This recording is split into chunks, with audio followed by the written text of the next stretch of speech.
Hi అందరికీ నమస్తే అండి. ఈరోజు నేను బొంబాయి రవ్వతో చాలా ఈజీగా ప్రిపేర్ చేసేసుకునే స్వీట్ చూపించబోతున్నానండి. దీన్ని వంట రాని వాళ్ళు కూడా చాలా ఈజీగా ప్రిపేర్ చేసేసుకోవచ్చండి. పైగా మనకి ఎక్కువ టైం కూడా తీసుకోదు.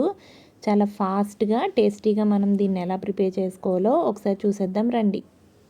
ఫస్ట్ ఇలా స్టవ్ వెలిగించి ప్యాన్లో గీ వేసుకోవాలి. గీ వేసుకున్న తర్వాత ఒక హాఫ్ కప్ వరకు బొంబాయి రవ్వను వేసుకుని మీడియం ఫ్లేమ్ మీద పెట్టి బొంబాయి రవ్వ కమ్మటి వాసన వచ్చేంత వరకు కూడా ఇలా అటు ఇటు తిప్పుకుంటూ బాగా ఫ్రై చేసుకోవాలి.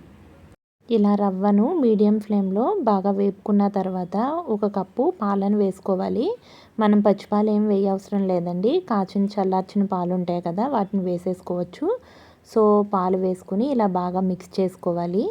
పాలు వేసాక ఉండలు కట్టేసే ఛాన్స్ ఎక్కువగా ఉంటుంది. సో మనం అలా ఉండలు కట్టనివ్వకుండా ఇలా గరిటతో తిప్పుకుంటూ బాగా రవ్వ అంతా కూడా దగ్గరకు పడేటట్టుగా బాగా మిక్స్ చేసుకోవాలి.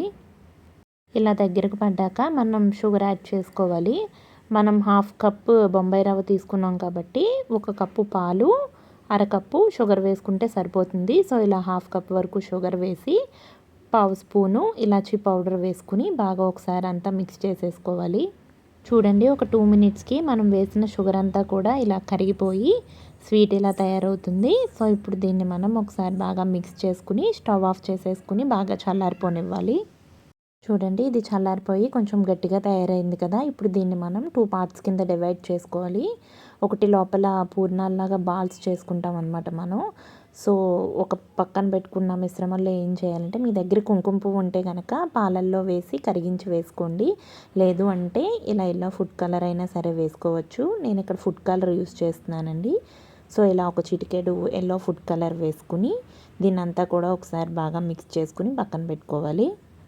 నెక్స్ట్ ఇలా ఈ మిశ్రమాన్ని కొద్ది కొద్దిగా తీసుకుంటూ మనం చేతికి గీ అప్లై చేసుకుని చిన్న చిన్న బాల్స్లా ఒత్తుకోవాలి.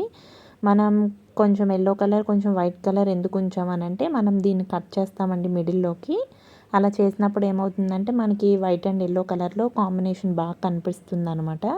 సో చూడండి, ఇలా గీ అప్లై చేసుకుని ఇలా నీట్గా చక్కగా బాల్స్ చేసుకుని పక్కన పెట్టుకోవాలి. నెక్స్ట్ ఇలా వైట్ది మిశ్రమం ఉంది కదండి, దాన్ని తీసుకుని ఇలా రౌండ్గా చేసుకుని చేతికి మరొకసారి గీ అప్లై చేసుకుని ఇలా అప్పడాల్లాగా ఒత్తుకోవాలి. ఇలా అప్పడంలా దీన్ని ప్రిపేర్ చేసుకుని మనం రౌండ్గా చేసిన బాల్స్ ఉన్నాయి కదా, వాటిని పూర్ణాల్లాగా ఇందులో పెట్టేసి చుట్టూ అంతా కూడా ఫోల్డ్ చేసేసి చేతితో చక్కగా రౌండ్ షేప్లో ఒక లడ్డూలాగా ప్రిపేర్ చేసేసుకుని పక్కన పెట్టేసుకోవాలి.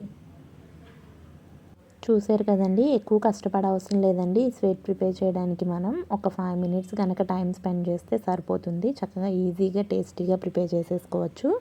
సో తప్పకుండా మీరు కూడా ట్రై చేయండి.